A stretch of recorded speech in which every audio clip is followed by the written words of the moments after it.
So hello guys, my name is Hardik Sharma. So today in this video we will cover the full explanation of life process of class 10th biology, which is the most important chapter in class 10. तो आज की इस video में हम उस chapter के notes with explanation करेंगे। तो यार लाइक शेयर तो ज़रूर ही करना एंड यार शेयर तो ज़रूर करना, क्योंकि यार ये वीडियो मेरे लिए बहुत टाइम कंज्यूमिंग रही है, क्योंकि मैंने ये जो डॉक्यूमेंट जो नोट्स हैं वो पीपीटी फॉर्म में बनाए हैं, तो मेरे को एक एक वर्ड टाइप करना पड़ा है एंड मैंने कहीं से इसमें कॉपी पेस्ट नहीं किया है। तो यार शेयर ज़रूर करना, और अगर वीडियो अच्छी लगे तो अभी बताता हूँ क्या करना। Yo, so please sarakap whatever. Please sarap.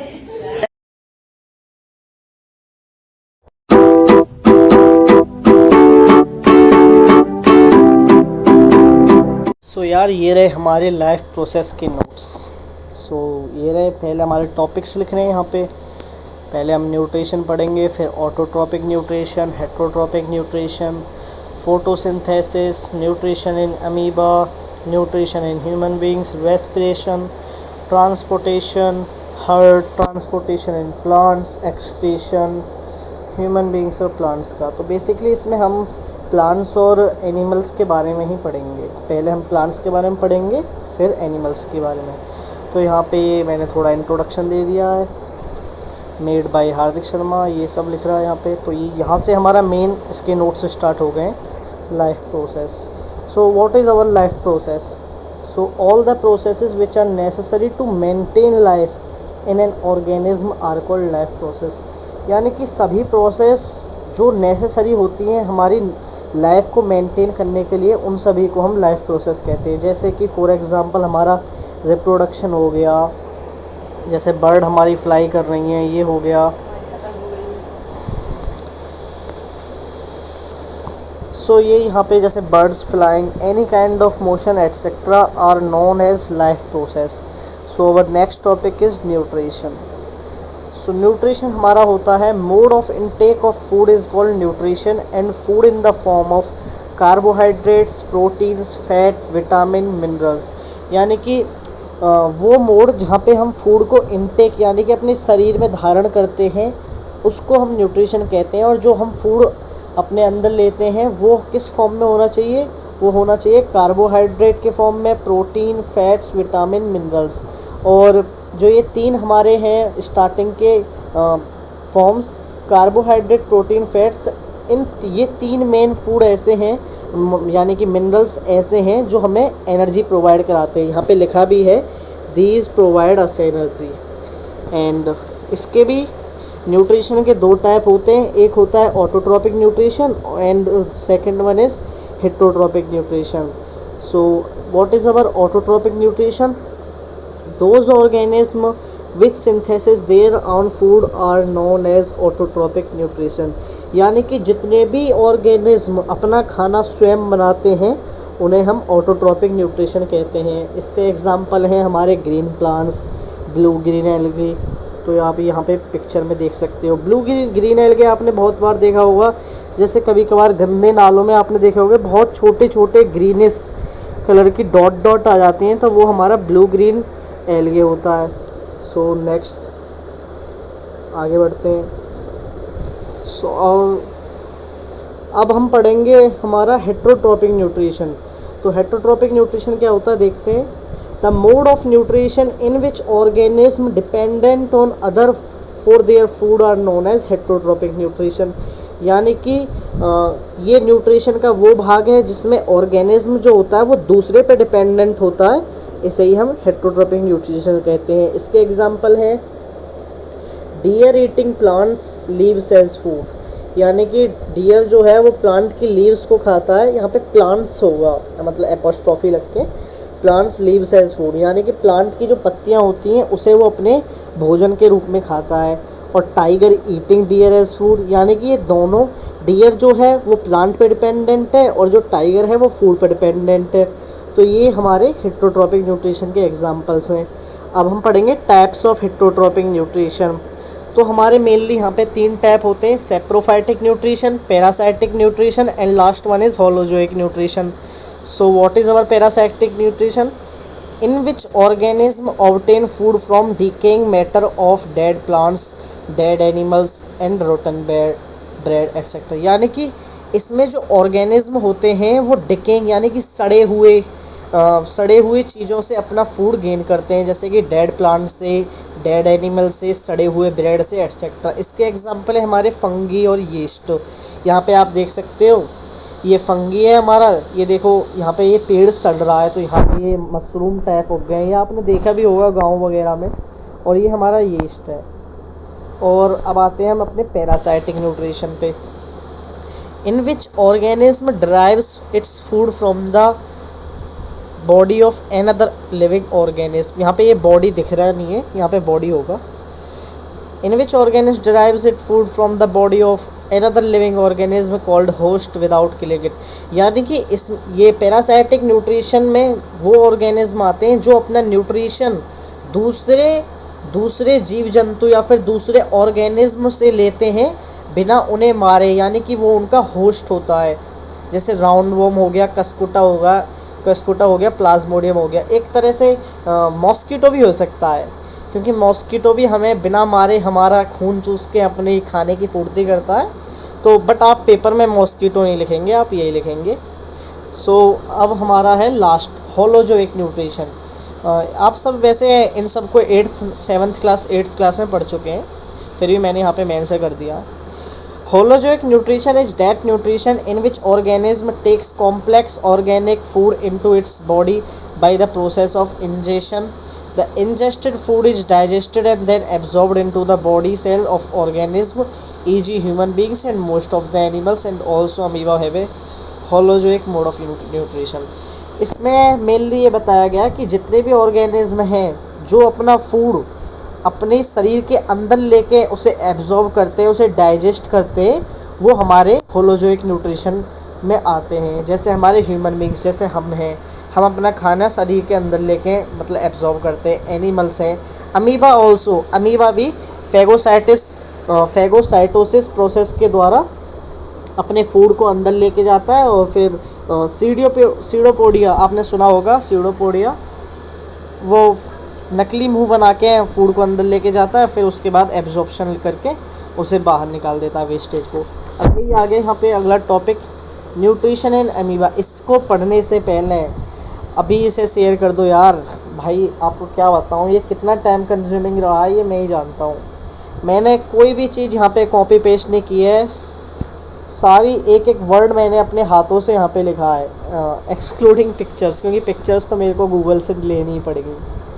तो आप यार, आपने वो वाली पॉलिसी तो सुनी होगी, आपने सबने जय हो फिल्म देखी हो, तो कि 3 लोगों को शेयर करो, तीनों से कहो कि वो आगे तीनों को शेयर करें। सो यार कर दो भाई, सपोर्ट करो चैनल को ब्रो। भाई बहुत इनपुट डाला है, पता नहीं भाई आउटपुट मिलेगा कि नहीं। चलो बढ़ते हैं आगे। Nutrition in amoeba. तो न्यूट्रिशन कैसे लेता है अमीबा, यहाँ पे आप देख सकते हो, ये रहा आपकी पिक्चर्स, हाँ ये रही, आप देख लो, ये न्यूक्लियस है, ये अमीबा है और ये फूड पार्टिकल है। तो इसने क्या करा, सीडोपोडिया जो है नकली मुंह बना के उस फूड को अंदर ले गया और फिर उसको डाइजेस्ट करके बाहर छोड़ दिया। यहाँ पे ये पूरा इसके प्रोसेस लिख रहा है। Pseudopodia extension of cell membrane, यानी कि सेल मेम्ब्रेन बढ़ी, कैप्चर करा फूड को, take in food vacuole, digestion of food in food vacuole, और फिर अनडाइजेस्टेड फूड को बाहर निकाल दिया। Move to the surface of cells is thrown out. तो ये हमारा हो गया। और ये आगे एक फैगोसाइटोसिस टर्म, जो भी मैंने थोड़ी देर पहले ही आपको बताया। The process of obtaining food by amoeba is called phagocytosis, यानी कि जिस प्रोसेस के द्वारा अमीबा अपने भोजन को ग्रहण करता है उसे ही हम फैगोसाइटोसिस प्रोसेस कहते हैं। अब हमारा एक मोस्ट इम्पोर्टेंट टॉपिक आ रहा है इस चैप्टर का, फोटोसिंथेसिस। आप इसे पढ़ चुके हैं पहले भी, चलो देख लेते हैं एक बार। Photo means light and synthesis means to build, thus photosynthesis means building up by light. यानी कि आप समझ गए होंगे, फोटो का मतलब होता है लाइट एंड सिंथेसिस का मतलब होता है बनाना। तो फोटोसिंथेसिस एक ऐसी प्रोसेस है जिसमें हम लाइट के द्वारा कुछ बनाते हैं। तो क्या बनाते हैं, हम खाना बनाते हैं। तो ये यहाँ पे डेफिनेशन लिखी है, the process by which green plant make their own food like glucose from carbon dioxide and water by using sunlight energy in the presence of chlorophyll is called photosynthesis। आपको ये डेफिनेशन क्लियर होगी तो मैं इसको इतना नहीं समझाऊंगा। तो यहाँ पे इस साल आपको एक इक्वेशन भी याद करनी पड़ेगी और अब हम यहाँ पे स्टेप्स ऑफ फोटोसिंथेसिस देख लेते हैं। तो absorption of light energy by chlorophyll, यानी कि क्लोरोफिल के द्वारा लाइट एनर्जी का एब्जॉर्प्शन। फिर conversion of light energy to chemical energy and splitting of water molecule into hydrogen and oxygen, यानी कि जो भी हमने लाइट एनर्जी बनाई थी उसको हम अब केमिकल एनर्जी में कन्वर्ट करेंगे और स्प्लिटिंग ऑफ वाटर मॉलिक्यूल्स, और वाटर के मॉलिक्यूल्स को स्प्लिट कर देंगे ऑक्सीजन और हाइड्रोजन में, क्योंकि वाटर H2O होता है तो उनको हम स्प्लिट आउट कर देंगे। And reduction of carbon dioxide to carbohydrate. तो रिडक्शन आप पहले चैप्टर में पढ़ चुके हैं। तो रिडक्शन का मतलब क्या होता है? हाँ, तो हमारा रिडक्शन होता है ऑक्सीडेशन। रिडक्शन आप पहले भी पढ़ चुके हैं, फर्स्ट चैप्टर में है ये आपके केमिस्ट्री के। तो रिडक्शन में आपको दोबारा रिमेंबर करवाना चाहूँगा। रिडक्शन होता है हमारा removal of oxygen and addition of hydrogen. तो ये यहाँ पे होता है of carbon dioxide to carbohydrate. तो कार्बन डाइऑक्साइड जो होती है वो कार्बोहाइड्रेट में चेंज हो जाती है, और ये आप यहाँ से देख सकते हैं, इसकी पूरी इक्वेशन बनी पड़ी है। 6CO2 carbon dioxide plus 12H2O water, और in the presence of sun energy and chlorophyll ये बन गया C6H12O से sugar plus 6H2O water plus 6O2, यानी कि ऑक्सीजन गैस रिलीज हुई। अब हम आगे बढ़ते हैं यहाँ पे। अब these steps need not take place one after the other immediately, यानी कि ये जितने भी स्टेप्स हमने तीनों चारों स्टेप पढ़े, ऊपर 3 स्टेप्स, वो एक के बाद एक लगातार नहीं परफॉर्म होते हैं। For example, desert plant take up carbon dioxide at night and prepare an intermediate which is acted upon by chlorophyll during the day, यानी कि जो डेजर्ट प्लांट है वो कार्बन डाइऑक्साइड को रात में लेते हैं, एंड प्रिपेयर यानी कि अपना जो फूड है वो क्लोरोफिल के द्वारा सुबह प्रिपेयर करते हैं, यानी कि वो ऑक्सीजन को तो रात में ले लेते हैं, उसको स्टोर करके रखते हैं, बट जब वो फूड यानी कि सनलाइट भी तो चाहिए फूड बनाने के लिए, तो वो फूड को सुबह बनाते हैं। एंड अब यहाँ पे आ गया हमारा नेक्स्ट टॉपिक, स्टोमेटा। सो पढ़ते हैं इसे भी। Stomata are the pores on the leaves that helps in exchange of gases. Single of stomata is stoma, यानी कि जो स्टोमेटा होते हैं वो हमारी पत्तियों में बहुत छोटे छोटे पोर्स होते हैं जो कि हमें एक्सचेंज ऑफ गैसेस यानी कि गैसेस का एक्सचेंज करने में मदद करते हैं। और single of stomata is known as stoma, यानी कि अगर 2 स्टोमेटा है तो उन्हें हम स्टोमेटा कहेंगे, अगर वो सिंगल है तो हम उसे स्टोमा कहेंगे।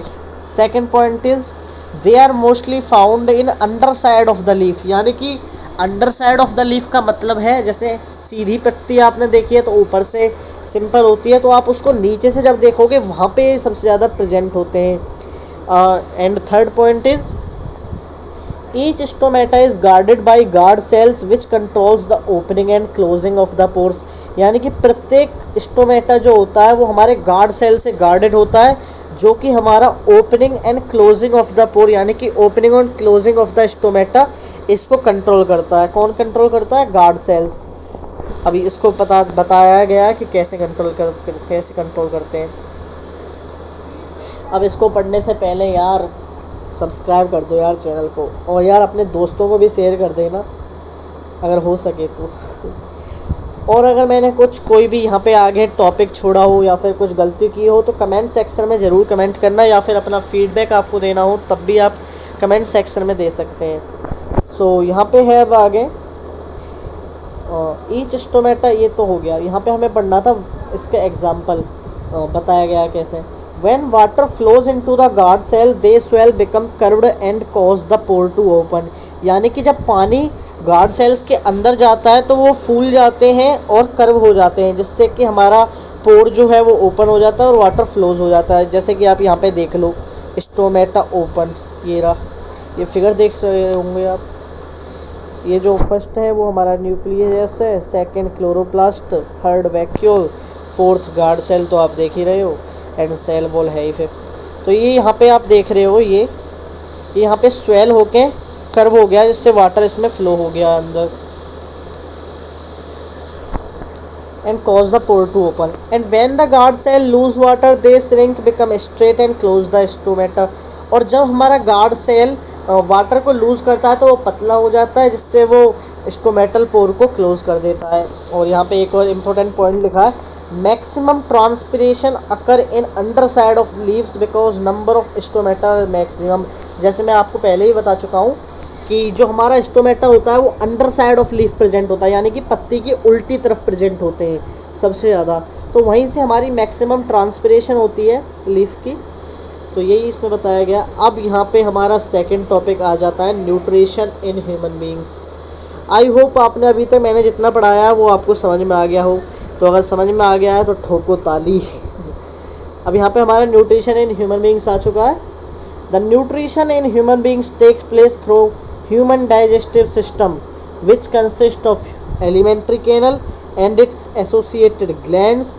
The various organs of human digestive system in sequence are. यानी कि यहाँ पे बताया गया है कि जो भी हमारा न्यूट्रिशन ह्यूमन बींग्स लेते हैं वो हमारा ह्यूमन डाइजेस्टिव सिस्टम के द्वारा टेक प्लेस हो पाता है, जो कि हमारा एलिमेंट्री कैनल भी जिसे हम कहते हैं, और जिसमें हमारी कुछ ग्लैंड्स भी होती हैं. तो हमारे जितने भी ऑर्गन्स हैं हमारे एलिमेंट्री कैनल के, उनको हमने यहाँ पे सीक्वेंस से लगा रखा है. माउथ के बाद ईजोफेगस पाइप यानी कि फूड पाइप, उसके बाद स्टमक, उसके बाद small intestine, large intestine and last one is anus.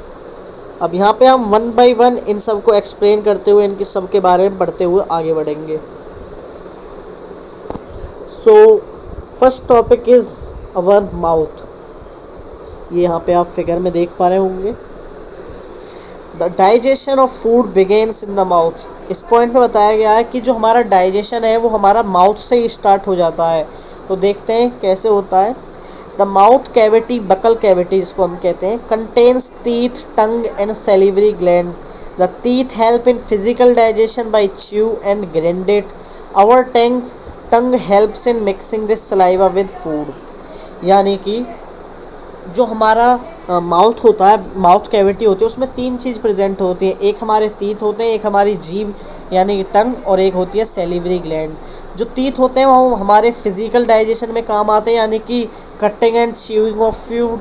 And जो हमारी टंग होती है वो सलाइवा जो होती है ना, जो उस टंग के नीचे प्रेजेंट होती है सैलिवरी ग्लैंड, वहाँ से जो निकलती है वो उसको साथ में फूड को मिक्स करने के लिए काम करती है.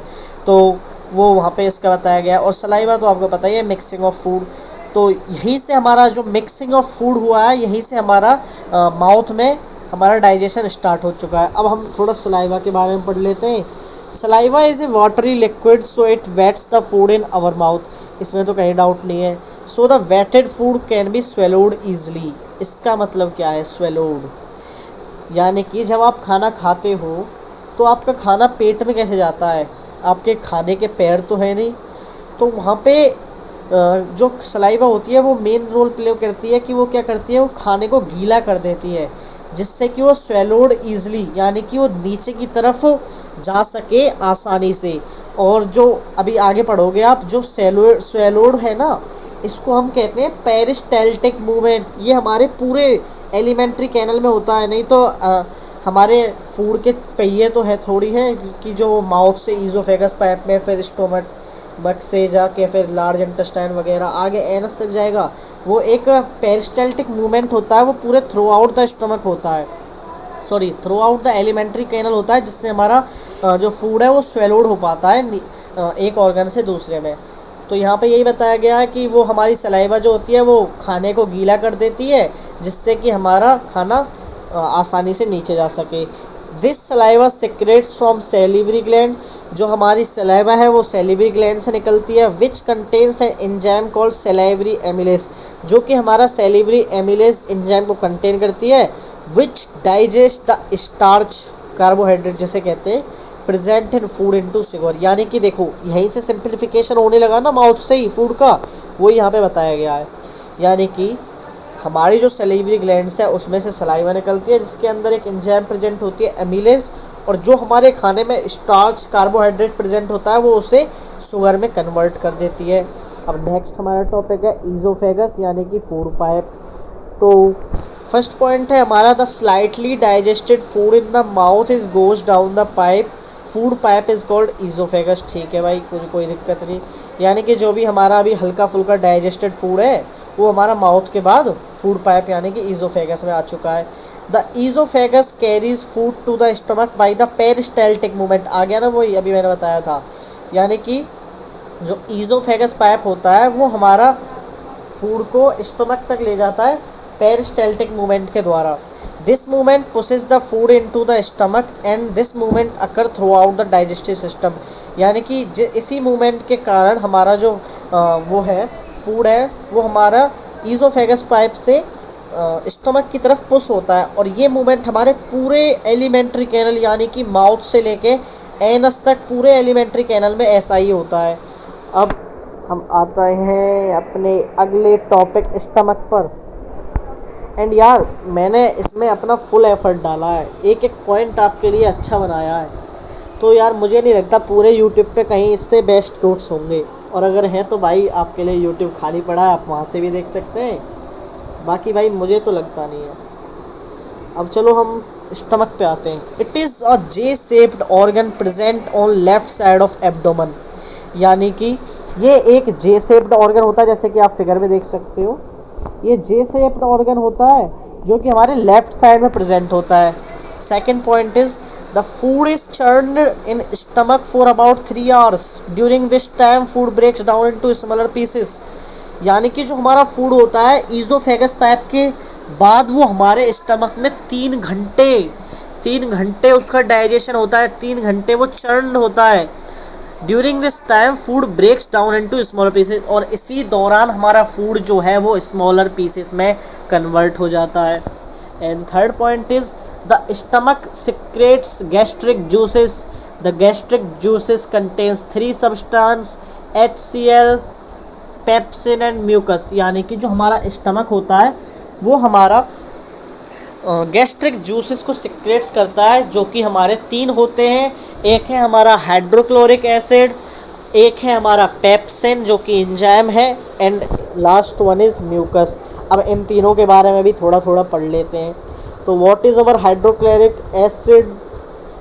सो hydrochloric acid kills the bacteria and micro organism which may enter to our body by food. यानी कि जो भी हम खाना खाते हैं, आपने ज़्यादातर किया भी होगा ऐसा कि आप लोग हाथ धो के खाना नहीं खाते, तो जिससे आपके शरीर में बैक्टीरिया चले जाते हैं आपके फूड के द्वारा। तो जो HCl होता है हाइड्रोक्लोरिक एसिड जो हमारा स्टमक सिक्रेट करता है वो उन बैक्टीरियाज को किल कर देता है। And it activates the work of pepsin. It is the main function of hydrochloric acid. यानी कि हाइड्रोक्लोरिक एसिड ही हमारे जो दूसरी एंजाइम पेप्सिन है उसके वर्क को एक्टिवेट करता है। Without activation of pepsin, without hydrochloric acid pepsin doesn't work. And अब हम यहाँ पे पेप्सिन के बारे में पढ़ लेते हैं कि भाई एक्टिवेट तो कर दिया हाइड्रोक्लोरिक एसिड ने पेप्सिन को, बट पेप्सिन का वर्क क्या है? तो the enzyme pepsin begins the digestion of proteins present in food to form smaller molecules। यानी कि जो हमारी पेप्सिन है वो डाइजेशन ऑफ प्रोटीन यानी कि प्रोटीन को डाइजेस्ट करती है जो कि हमारे फूड में प्रेजेंट होती है, उसको प्रोटीन को स्मॉलर मॉलिक्यूल्स में स्प्लिट कर देती है। It is active only in the presence of acid. यानी कि यही बताया गया ऊपर जैसे भी कि ये HCl की प्रेजेंस में ही मतलब एक्टिवेट होगी। Last one is mucus. It is also too easy. The mucus helps to protect the stomach wall from the harsh action of HCl। यानी कि भाई अगर तुम्हारे थोड़ी प्रोनाउंसिएशन में मिस्टेक हो रही है तो इसके लिए सॉरी चाहता हूँ। इसमें बताया गया है कि आपके पेट में भाई HCl हाइड्रोक्लोरिक एसिड जैसा स्ट्रॉन्ग एसिड पड़ा है, तो भाई आपके पेट को कोई नुकसान नहीं होगा क्या? तो इसके लिए भी कुछ जुगाड़ है, वो है हमारा mucus. The mucus helps to protect the stomach wall from the harsh action of HCl। यानी कि जो हमारा म्यूकस होता है वो हमारी स्टमक की वॉल्स को HCl के डेंजरस वार से बचाता है, हार्श एक्शन से बचाता है। And the exit of food from stomach is regulated by sphincter muscle. यानी कि आप देखो यहाँ पे स्टमक का तो काम ख़त्म हो गया, यही था, ये तीनों हाइड्रोक्लोरिक एसिड ये हमारे बैक्टीरिया को किल करता था और एक्टिवेशन ऑफ पेप्सिन करता था। पेप्सिन जो थी वो प्रोटीन को स्मॉलर मॉलिक्यूल्स में कन्वर्ट करती थी। म्यूकस जो है वो हमारे स्टमक वॉल को बचाता था। तो इसके बाद हमारा फूड फिर से अब स्मॉल इंटेस्टाइन में जाएगा। तो द एग्जिट ऑफ फूड, जो हमारा एग्जिट ऑफ फूड है उससे हमारा स्पिंचर मसल एक नाम का एक मसल है वो कंट्रोल करता है। अब यहाँ पे आ जाते हैं अब small intestine. Most of the digestion takes place in small intestine, याद रखना।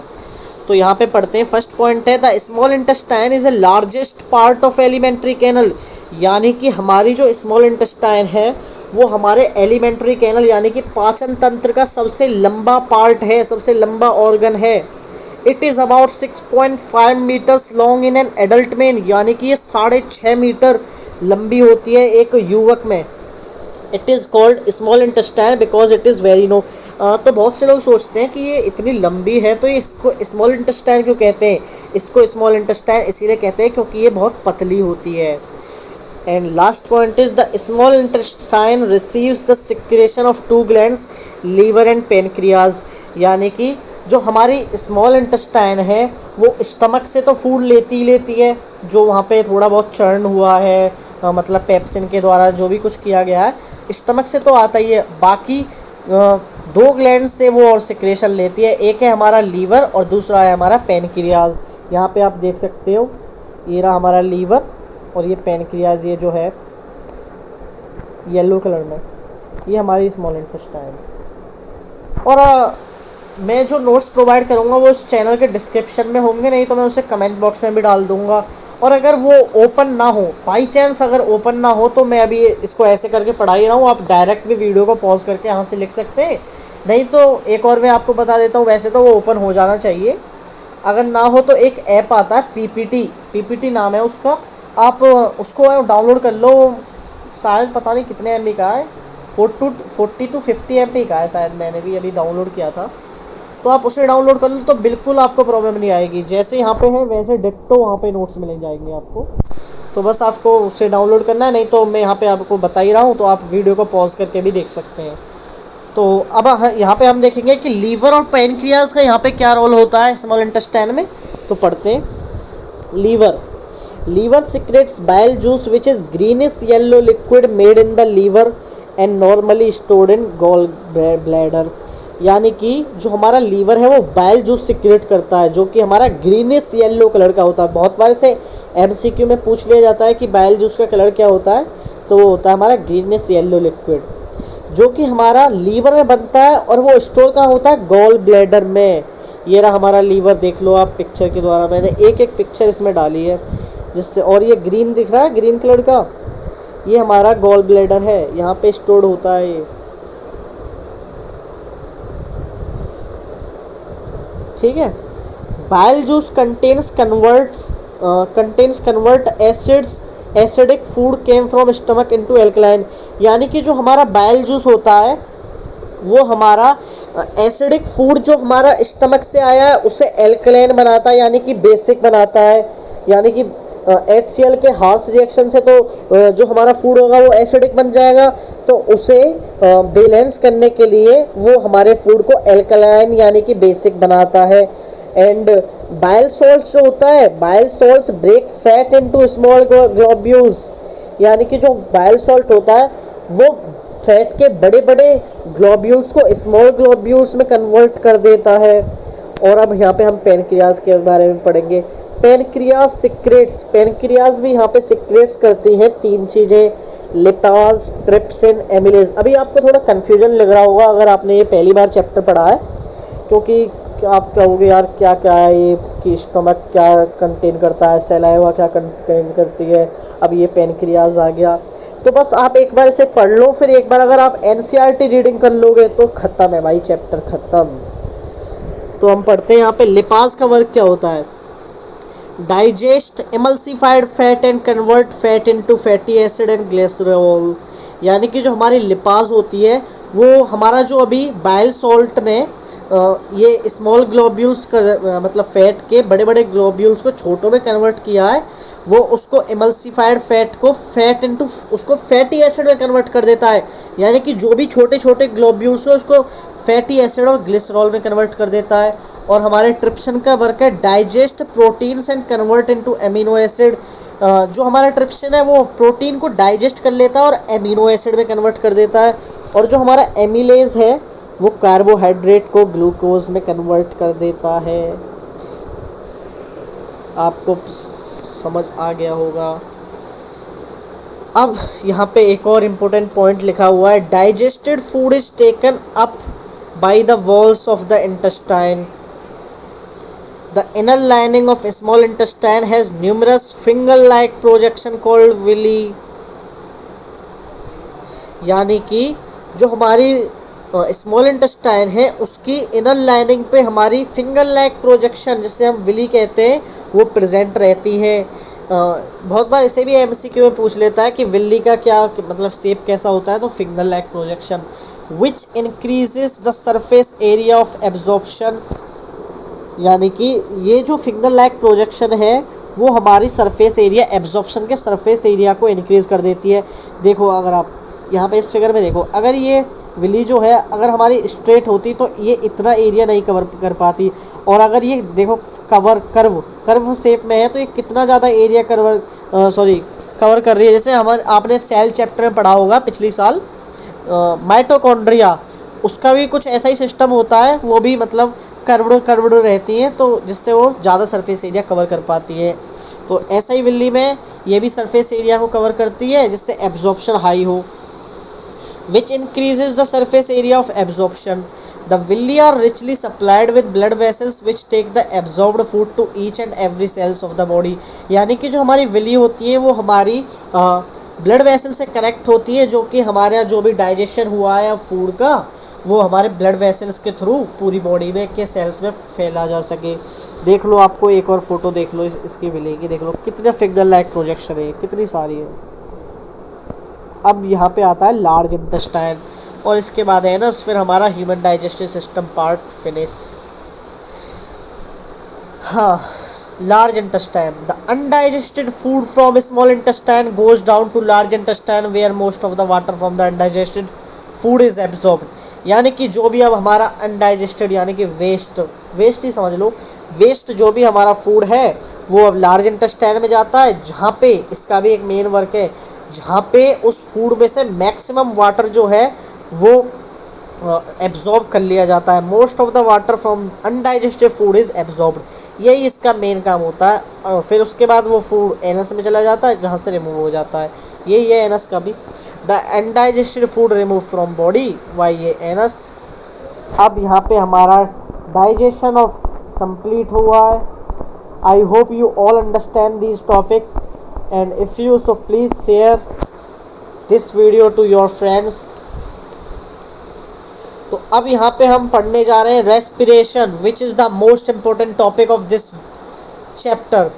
The process of releasing energy from food is called respiration। जैसा कि आप सब जानते हैं, यानी कि वो प्रक्रिया जिससे हम फूड में से एनर्जी रिलीज जिस प्रक्रिया से फूड में से एनर्जी निकलती है उसे हम रेस्पिरेशन कहते हैं। The process of respiration involves taking in oxygen into the cells, using it for releasing energy by burning of food and then eliminating the waste product। यानी कि रेस्पिरेशन के प्रोसेस में ऑक्सीजन होनी ज़रूरी है, जिसको हम फूड को जलाने यानी कि फूड्स को बर्न करने के लिए इस्तेमाल करते हैं। एंड देन ये क्या हो गया, सॉरी फॉर इट, सॉरी कहाँ गया and then eliminating the waste product, और वेस्ट प्रोडक्ट को एलिमिनेट करने के लिए कार्बन डाइऑक्साइड एंड वाटर जो कि हमारे वेस्ट प्रोडक्ट होते हैं फ्रॉम द बॉडी से। अब यहाँ पे आप देख सकते हो इक्वेशन है रेस्पिरेशन की, फूड प्लस ऑक्सीजन, फूड और ऑक्सीजन मिले तो क्या हुआ भाई, वेस्ट प्रोडक्ट निकल गया, कार्बन डाइऑक्साइड, वाटर और एनर्जी। यानी कि carbon dioxide as a waste, water भी एज ए वेस्ट, एनर्जी हमें मिल गई जिससे हमारी बॉडी हम जिससे वर्क करते हैं। अब यहाँ पे एक और चीज़ आती है मेन कि ब्रीदिंग और रेस्पिरेशन में भाई क्या डिफरेंस है। तो यहाँ पे आप देख सकते हो इस इमेज के द्वारा, ये मैंने डाउट नेट से ली है आपके लिए। तो यहाँ पे देख लो, process of inhalation and exhalation of air in and out of lungs. यानी कि ब्रीदिंग तो भाई सिंपल है, यानी कि आपने हवा को इनहेल किया और फिर एक्सेल किया बाय द लंग्स, तो यही हमारी ब्रीदिंग है। और जबकि हमारा रेस्पिरेशन है process of breaking down of glucose to produce ATP, यानी कि breaking down of glucose to form ATP, यानी कि खाने से हमें एनर्जी, एटीपी का मतलब होता है एनर्जी बनाने की पूरी प्रक्रिया को रेस्पिरेशन कहते हैं। जबकि हमारे ब्रीदिंग था कि भाई सांस ली और छोड़ दी, ये हमारा ब्रीदिंग है, simple as that. And second point is takes place in the lungs. Breathing जो है वो सिंपली लंग्स में मतलब होती है, लंग्स के द्वारा होती है। और takes place in the cell, respiration जो होता है वो प्रत्येक एवरी एंड ईच सेल में प्रेजेंट मतलब होता है respiration. And third point is physical and voluntary process, chemical and involuntary process. यानी कि ये तो फिजिकल एंड वॉलंटरी, वॉलंटरी का मतलब होता है जो आपके कंट्रोल में है, और रेस्पिरेशन केमिकल है और इनवॉलंटरी है, ये आपके कंट्रोल में नहीं है। अगर आपने एक बार फूड खा लिया तो उसकी एनर्जी बननी की बननी है, बाकी वो अलग केस है जिसमें भाई आप बीमार हो तो भाई खाना नहीं खा रहे तो भाई एनर्जी कहाँ से बनेगी। और लास्ट पॉइंट है भाई ब्रीदिंग और रेस्पिरेशन का, no energy produce during process. यानी कि भाई सिंपल एज डैट, आपने सांस ली और छोड़ दी, इसमें एनर्जी कहाँ प्रोड्यूस हुई, but in respiration energy is produced during process, यानी कि इस प्रोसेस में हमारी एनर्जी निकलती है। टाइप्स ऑफ रेस्पिरेशन, अब रेस्पिरेशन पढ़ लिया आपने, ब्रीदिंग पढ़ लिया, अब रेस्पिरेशन के टाइप्स पढ़ो। एरोबिक रेस्पिरेशन होता है और सेकंड वन इज एनाएरोबिक रेस्पिरेशन। भाई एक एक चीज़ को समझाया, इतना इनपुट डाला है ना मैंने इसमें, एक एक वर्ड को लिखा है, ये नहीं है कि कहीं से कॉपी पेस्ट कर दिया हो, एक एक वर्ड राइट किया है। मेरे को ही पता है भाई कितना टाइम इसमें मैंने अपना कंज्यूम किया है, फिर भी यार मुझे पता है ये आउटपुट इतना नहीं मिलेगा जितना मैंने इनपुट डाला है, क्योंकि यार आप लोग ही नहीं सपोर्ट करते। मैं देख रहा था, मैंने मतलब मेरा ही बहुत क्लोज फ्रेंड है, उसी ने मेरा चैनल सब्सक्राइब नहीं कर रखा, तो भाई औरों से क्या उम्मीद करूँ मैं। तो यार सब्सक्राइब करो भाई चैनल को, शेयर करो वीडियो को। चलो यार पढ़ते हैं आगे। Aerobic respiration, the respiration which uses oxygen is called aerobic respiration. The breaking down of glucose food during aerobic respiration can be represented as follows. यानी कि जिस प्रोसेस में हम ऑक्सीजन का यूज़ करते हैं एनर्जी लेने के लिए, उसे हम एरोबिक रेस्पिरेशन कहते हैं। और इसकी हमें अब इक्वेशन दे रखी है, ये हमारा ग्लूकोज है, साइटोप्लाज्म में पायूरवेट फॉर्म किया है इसने। पायूरवेट होता है 3 कार्बन मॉलिक्यूल, इसको आप स्टैंडर्ड क्लासेस में डिटेल में पढ़ोगे। Oxygen Krebs cycle in mitochondria, oxygen Krebs cycle मतलब यही है, इन द प्रेजेंस ऑफ ऑक्सीजन, जो कि माइटोकॉन्ड्रिया में है। यहाँ पे आप याद रखना, इन माइटोकॉन्ड्रिया, ये जो है हमारे सेल्स में होता है, माइटोकॉन्ड्रिया में। तो हमें क्या मिला, 6CO2 + 6H2O + 38 ATP। यहाँ पे आप देखो, इन द प्रेजेंस ऑफ ऑक्सीजन हमें कितनी सारी एनर्जी मिली, 38 ATP। एंड आपके एनसीईआरटी में दे रखा है रेस्पिरेशन वाले में कि एक ATP में कितनी एनर्जी होती है, तो आप वहाँ से देख सकते हो। एक येलो कलर का बॉक्स है, आप वहाँ से जाके ज़रूर देखें। अब यहाँ पे आता है सेकंड एनारोबिक रेस्पिरेशन, जस्ट इसका अपोजिट हो जाएगा कि जहाँ पे एनर्जी के लिए हमें ऑक्सीजन की ज़रूरत नहीं पड़ती, वहाँ पे एनारोबिक रेस्पिरेशन होता है। और भाई जहाँ पे ऑक्सीजन की ज़रूरत नहीं पड़ेगी तो भाई वहाँ पे तो कन्फर्म है कि हमारी एनर्जी भी कमी बनेगी। तो यही लिखा है यहाँ पे, the respiration which takes place without oxygen is called anaerobic respiration. The breaking down of glucose food during respiration can be represent, यहाँ पे इसकी इक्वेशन दे दी है। Glucose in cytoplasm pyruvate form हुआ in the absence of oxygen, yeast में ये yeast में होता है। तो हमारे यहाँ पे इथेनॉल प्रोड्यूस हुआ, ethanol plus carbon dioxide plus energy. तो यहाँ पे एनर्जी देखो कितनी मिली है, 2 ATP। आपको ये थोड़ा इक्वेशन थोड़ी अजीब सी लग रही होगी, तो मैंने आपके एनसीईआरटी वाली भी इक्वेशन यहाँ पे डाल रखी है कि ये ना आपका ग्लूकोज साइटोप्लाज्म में गया, पायूरवेट 3 कार्बन मॉलिक्यूल हुआ, एब्सेंस ऑफ ऑक्सीजन यीस्ट में था, इथेनॉल प्रोड्यूस हुआ, एनर्जी मिली 2 ATP। ये यहाँ पे जबकि आपको ये मतलब एनर्जी कितनी प्रोड्यूस होगी ये यहाँ पे एनसीईआरटी के फिगर में बता नहीं रखा था, तो इसलिए मैंने ये वाली इक्वेशन खुद से बनाई, तो आप वहाँ से देख सकते हैं। और यहाँ पे आप लैक ऑफ ऑक्सीजन, ये एक यहाँ पे इम्पोर्टेंट टॉपिक आ जाता है कि एक तो होता है भाई ऑक्सीजन के प्रेजेंस में, एक होता है बिना ऑक्सीजन के, और एक होता है लैक ऑफ, यानी कि ऑक्सीजन की कमी के दौरान क्या होता है। तो ये जो होता है ये हमारी मसल सेल्स में होता है जब हम ज़्यादा फिजिकल वर्क करते हैं। तो जब हम ज़्यादा फिजिकल वर्क करते हैं तो हमें एनर्जी की रिक्वायरमेंट भी ज़्यादा होती है, बट हमारी बॉडी इतनी जल्दी हमें एनर्जी सप्लाई नहीं कर पाती, इतनी जल्दी हमारी ऑक्सीजन हमारी इतनी जल्दी, मतलब क्या कह रहा हूँ मैं यानी कि ऑक्सीजन की आपूर्ति होने के कारण हमें एनर्जी पर्याप्त मात्रा में मिल नहीं पाती, जिसके कारण हमारा लैक्टिक एसिड फॉर्म होता है और एनर्जी फॉर्म होती है मसल सेल में। और इसके कारण लैक्टिक एसिड के कारण आपने अक्सर देखा होगा, ज़्यादा आप अगर फिजिकल एक्टिविटीज़ करते हो तो आपके मसल्स में क्रैम्प आ जाता है, मोचे आ जाती हैं। तो आप उससे भी रिलीफ पाने का एक फंडा है, आप गर्म bath take hot water bath, आप गर्म पानी से नहा सकते हैं। बाकी आप उसे गर्म मतलब किसी भी गर्म चीज़ से आप सेक सकते हैं, तो आपका वो लैक्टिक एसिड के फॉर्मेशन मतलब ख़त्म हो जाएगा और आप फिट एंड फाइन हो जाओगे।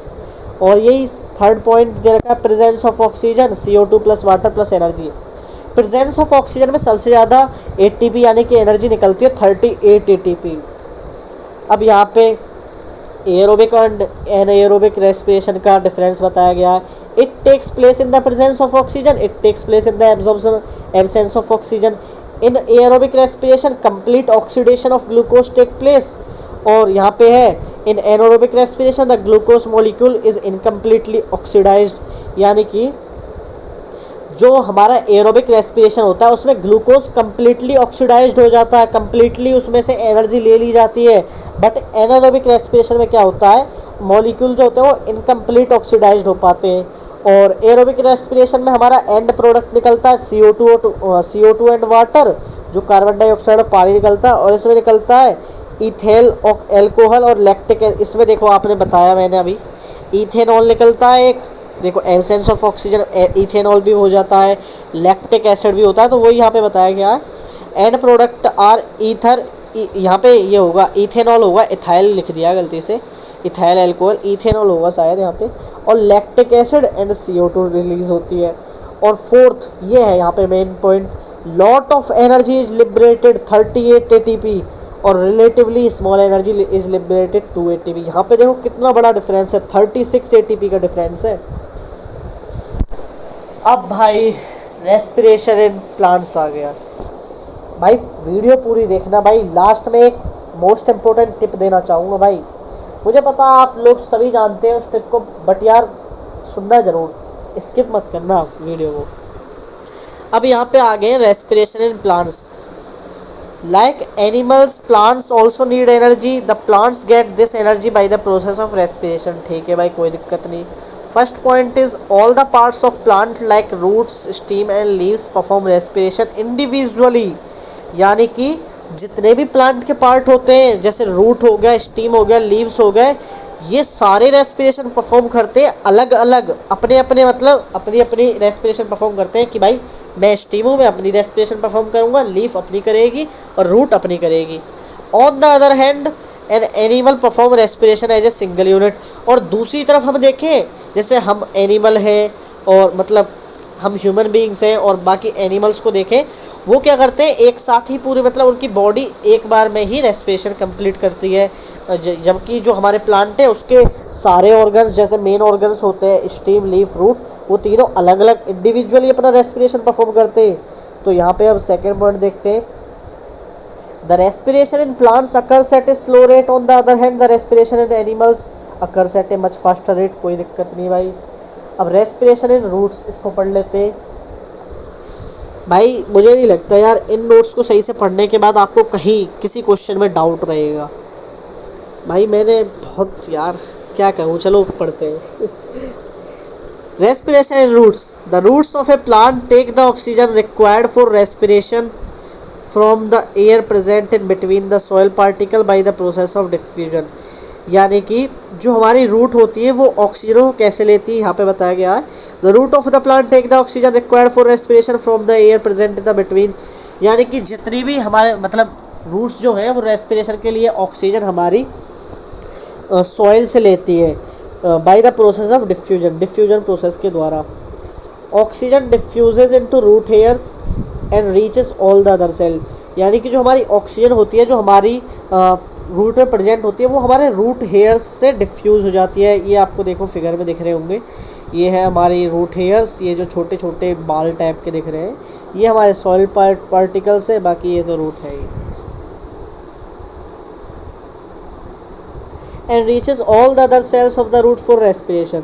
CO2 gas produce in the cell of the root during respiration moves out through the same root. यानी कि इस प्रोसेस के बाद क्या होता है कि हमारी CO2 carbon dioxide gas produce होती है, जो कि जिस रास्ते से ऑक्सीजन आई है उसी रास्ते से वापस चली जाती है, यानी कि वो दोबारा रूट हेयर्स के द्वारा सॉइल में चली जाती है। अब यहाँ पे आएगा second part, respiration and stems. The stems of herbaceous plants और हर्ब्स, यानी कि हर्ब्स सब तो आपने पढ़े ही होंगे, यानी कि जो छोटे छोटे प्लांट्स होते हैं, green plants, have stomata. So why ये stomata the respiration takes place in herbaceous plant. Stomata का आपको मैंने फंक्शन पहले ही बता दिया है। तो उसके द्वारा हर्बेसियस प्लांट्स अपना रेस्पिरेशन परफॉर्म करते हैं। एक्सचेंज ऑफ गैसेस होता है भाई स्टोमेटा का काम, तो वो वैसे ही करता है कि भाई पोर वगैरह से खोल काल के अपना ऑक्सीजन लेता है और छोड़ देता है। अब यहाँ तो आ गया हर्ब्स की प्लांट की बात। तो भाई वुडी प्लांट्स कैसे लेते हैं? In woody stems of woody plants don't have stomata. भाई जहाँ पे ग्रीन पिगमेंट होगा वहीं तो स्टोमेटा होगा, और हर्ब्स में तो ऐसा होता ही है।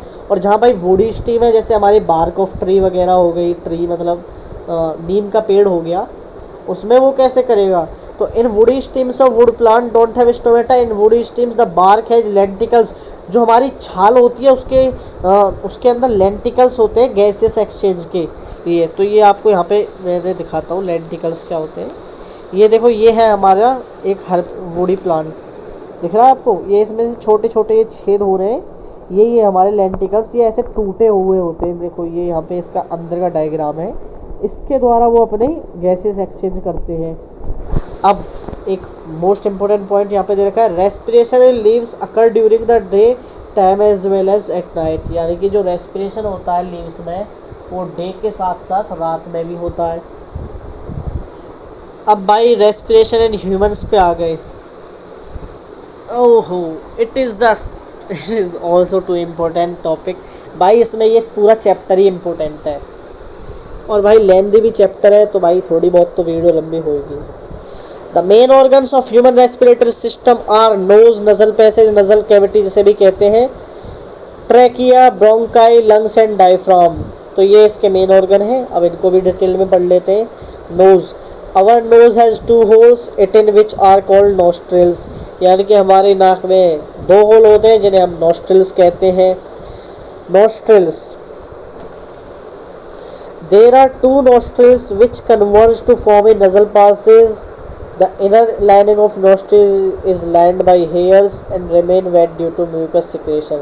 यानी कि जो 2 होल होते हैं वो हमारे नजल पैसेज क्रिएट करते हैं, और जो हमारी इनर लाइनिंग नोज होती है उसमें हेयर्स होते हैं, और वो वेट रहती है म्यूकस के कारण। और the mucus and hair helping in filtering the dust particles out from inhaled air. यानी कि और इस म्यूकस और हमारे नोज़ के हेयर्स का वर्क क्या होता है? फिल्टरिंग करना। जो भी हम एयर को इनहेल करते हैं उन्हें फिल्टर कर देना, डस्ट पार्टिकल्स को लंग्स में ना जाने देना, मेन वर्क यही है। अब इसके बाद आता है pharynx. It is a tube like structure which continues after the nasal passage and it is common area between mouth and nose. यानी कि आप समझ गए होंगे कि इसके बाद जो होता है नोस्ट्रिल्स के बाद फेरिंग्स में होता है। फेरिंग्स क्या होती है? कॉमन एरिया होती है ना माउथ और नोज का। अब आप कहेंगे यार कॉमन एरिया क्या है? तो कभी कभार आपने नोज ड्रॉप अगर आपने कभी डाली हो अगर नाक में, तो आप कभी नोज ड्रॉप को डाल के देखना, तो आप नोज में मतलब अपनी नाक में उस ड्रॉप डालोगे उसकी नोज ड्रॉप को, तो आप फील करोगे कि वो नोज ड्रॉप आपके मुंह में आ गई, उसका टेस्ट आपके मुंह में आ रहा है। तो किसके थ्रू होता है? वो भाई हमारा फेरिंग्स होता है। ये कॉमन पैसेज है हमारा नोज और मुंह का। देखो ये रहा, दिख रहा होगा आपको फेरिंग्स, ये रहा।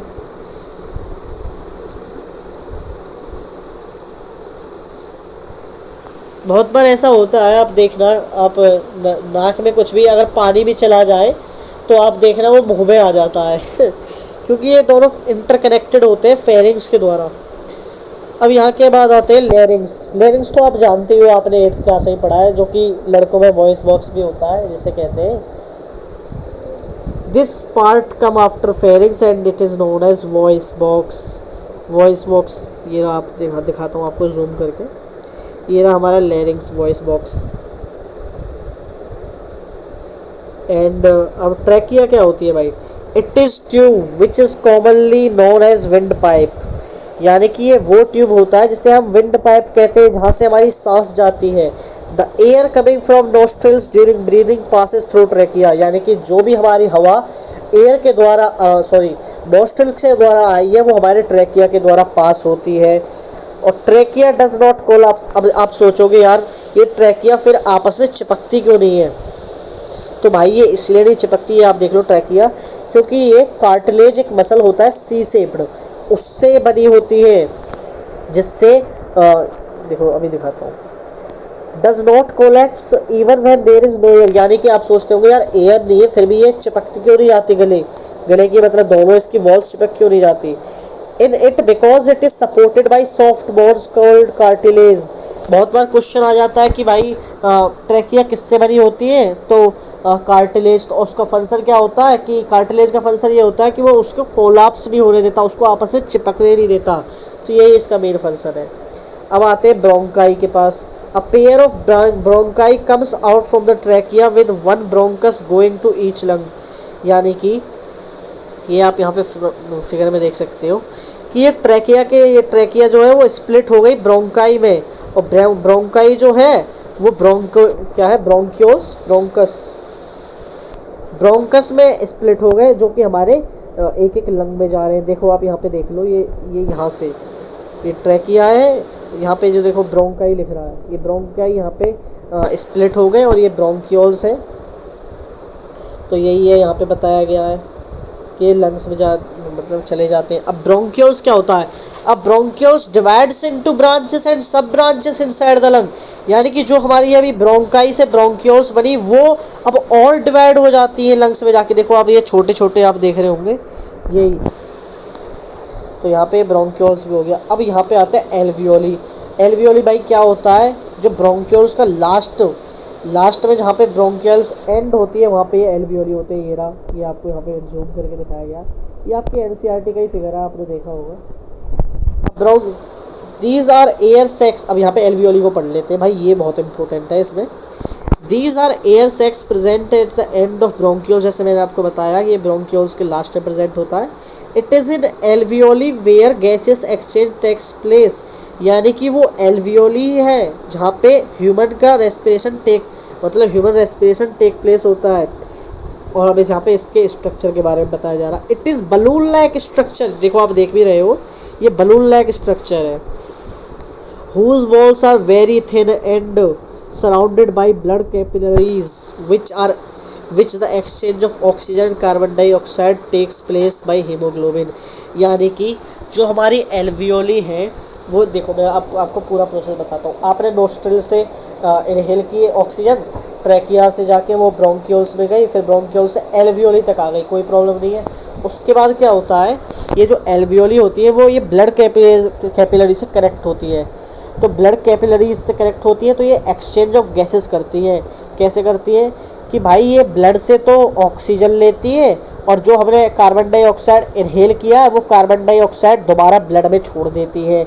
और ये ब्लड में छोड़ने का मतलब जो हमारे हीमोग्लोबिन है वो ऑक्सीजन को कैरी कर लेते हैं और कार्बन डाइऑक्साइड को फिर मतलब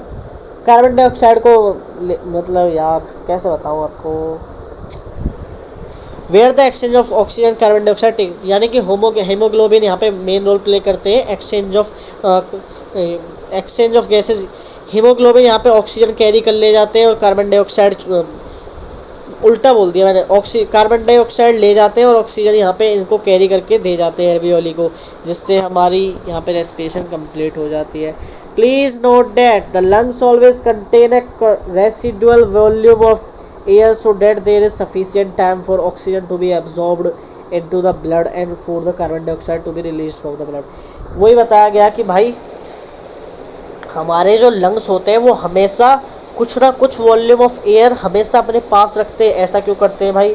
जिससे कि एयर को सफिशिएंट टाइम मिल पाए ऑक्सीजन को लेने का और कार्बन डाइऑक्साइड को देने का ब्लड को, जो कि हमारा हेमोग्लोबिन वहाँ पे वर्क करता है। वो इसीलिए वो हमारे लंग्स जो है वो रेसिडुअल वॉल्यूम को रखते हैं। यहाँ पे वैल्यू नहीं होगी, यहाँ पे वॉल्यूम होगी। ये थोड़ा रॉन्ग लिख दिया। अब भाई यहाँ पे ट्रांसपोर्टेशन आ गया। ट्रांसपोर्ट इन प्लांट्स, इसमें मैं ज़्यादा डीपली नहीं जाऊँगा। आपने जाइलम फ्लोएम 9th क्लास में पूरा चैप्टर था भाई, वो आपने पढ़ लिया होगा, तो इसमें सिंपली बता दूंगा। Xylem, water and minerals are absorbed from the soil by roots and transported in the body of plants through xylem। यानी कि जो हमारे वाटर एंड मिनरल्स हैं वो हमारे रूट के द्वारा एब्जॉर्ब होते हैं। जैसे कि आपने बताया पहले भी आपने पढ़ा है कि वाटर एंड मिनरल, और हमारी अभी रेस्पिरेशन में भी पढ़ा है कि भाई रेस्पिरेशन भी रूट के द्वारा ही होता है। उसमें प्लांट्स में मतलब स्टीम वगैरह भी करती है, बट रूट भी also play a major role. तो यहाँ पे ये बताया गया कि वाटर और मिनरल रूट के द्वारा एब्जॉर्ब होता है और ट्रांसपोर्ट होता है जाइलम के द्वारा। Xylem transport water and mineral in unidirectional. ये इसका मेन पॉइंट आ गया कि जो हमारा जाइलम होता है भाई वो एक ही दिशा में अपने पानी को भेजता है, मिनरल्स को भेजता है, which is from root to upper part of body. यानी कि नीचे से ऊपर की ओर। देखो आप इस प्लांट में देख सकते हो, यहाँ से इन्होंने रूट से पानी एंड मिनरल्स लिए, तो ये यूनिडायरेक्शनल यानी कि एक ही दिशा में पानी को भेज रहा है, जो कि ऊपर की दिशा है। वही यहाँ पे बताया गया unidirectional. The continuous evaporation of water from the cells of leaf creates a kind of suction which pulls up water through xylem. यानी कि अगर आपके मन में अब यहाँ पे क्वेश्चन आएगा कि भाई वो ऊपर की तरफ कैसे चला जाता है, उसमें ऐसा प्रेशर क्या होता है कि भाई पानी ऊपर की तरफ खींचा चला गया। तो भाई ऐसा इसलिए होता है कि जो हमारी इवापोरेशन यानी कि जो हमारी लीव्स होती है वो ट्रांसपिरेशन परफॉर्म करती हैं, इवापोरेशन परफॉर्म करती है। वो अपनी लीव्स में से वाटर को इवापोरेट कर देती है। तो जहाँ पे भाई आपने ये पढ़ा है कि कोई भी चीज़ है वो हाई कंसंट्रेशन से लो कंसंट्रेशन में जाती है, तो ऐसा यहाँ पे होता है कि यहाँ पे एक सक्शन, एक प्रेशर क्रिएट होता है जो कि हमारे वाटर को ऊपर की तरफ पुल करने में हेल्प करता है। और अब यहाँ पे आ जाता है phloem. Leaves make food by the process of photosynthesis. The food made by leaves are transported body of plant through phloem. यानी कि जो भी हमारी पत्तियाँ फोटोसिंथेसिस प्रोसेस के द्वारा खाना बनाती है वो हमारा फ्लोएम के द्वारा प्लांट बॉडी में ट्रांसपोर्ट होता है। The transportation of food in plants is by directional. यहाँ पे उल्टा है फ्लोएम जाइलम का। वहाँ पे तो क्या होता था भाई, यूनिडायरेक्शनल एक ही दिशा में होता था। यहाँ पे भाई ये है फ्लोएम का कि भाई जहाँ जहाँ ज़रूरत पड़ेगी मतलब खाने की, जो भी लीव्स के द्वारा फोटोसिंथेसिस के द्वारा बनाया है वो वहाँ पे पहुँचाएगा फ्लोएम। अभी जैसे चाहे वो लीव्स से, चाहे वो रूट में पहुँचाए या फिर स्टीम में पहुँचाए या फिर अपर पार्ट ऑफ द प्लांट में पहुँचाए, तो भाई जहाँ इसको ज़रूरत पड़ेगी प्लांट को फूड की, ये वहाँ पहुँचाएगा। तो ये बाई डायरेक्शनल है। ये यहाँ पे देखो, यहाँ पे देख सकते हो आप, ये देखो food made by the leaf, ये यहाँ पे नीचे की तरफ भी जा रहा है, ऊपर की तरफ भी जा रहा है, बाई डायरेक्शनल है। वाटर देख लो, वाटर सिर्फ ऊपर की तरफ जा रहा है। फिगर के द्वारा आप सही से समझ पाओगे, मैंने इसीलिए सारे फिगर डाल दिए इसमें। यहाँ पे एक और इम्पोर्टेंट टॉपिक आता है, ट्रांसलोकेशन क्या होता है भाई। The transport of food from the leaves to other part of the plant is called translocation. यानी कि जो भी हमारे लीव्स में खाना बना है उसको बॉडी के, प्लांट बॉडी के अदर पार्ट में ट्रांसपोर्ट करने के प्रोसेस को हम ट्रांसलोकेशन कहते हैं। और यहाँ पे एक और चीज़ आती है, वस्कुलर बंडल्स। कई बार एमसीक्यूज में पूछ लिया जाता है कि यार वस्कुलर बंडल्स क्या होते हैं, तो आपने नाइन्थ में ही पढ़ा होगा, शायद आप भूल गए हो। तो वस्कुलर बंडल्स जो होते हैं वो हमारे फ्लोएम और जाइलम को कहा जाता है वस्कुलर बंडल्स। बाकी आप इसके फर्दर पार्ट तो आप नाइन्थ में पढ़ चुके हो, ट्रैकेड्स वगैरह। यहाँ पे आ जाता है भाई खतरनाक टॉपिक, ट्रांसपोर्टेशन इन ह्यूमन बींग्स। तो भाई इस वाले पार्ट को हम नेक्स्ट वीडियो में कवर करेंगे। तो thank you very much, bye bye, and I will provide the next video of this. कब प्रोवाइड करूँगा, शाम को अपलोड करूँगा भाई इसके। अब ट्रांसपोर्टेशन है ह्यूमन बींग्स के बारे में, क्योंकि यार मेरा भूख उठ गया है, बहुत प्यास लग रही है, पानी पीने जा रहा हूँ। Bye bye. So please like, share, subscribe my channel and share it to all your friends and यार support my channel brothers and sisters. भाई बहनों यार सपोर्ट मारो चैनल को। चलो भाई अब आगे का, इसके आगे का हम नेक्स्ट वीडियो में कवर करेंगे। तो तब तक के लिए बाय बाय। वो नेक्स्ट वीडियो में भी मैं जल्दी अपलोड करूँगा। तो थैंक यू वेरी मच। अगर वीडियो अच्छी लगे तो लाइक शेयर सब्सक्राइब करें।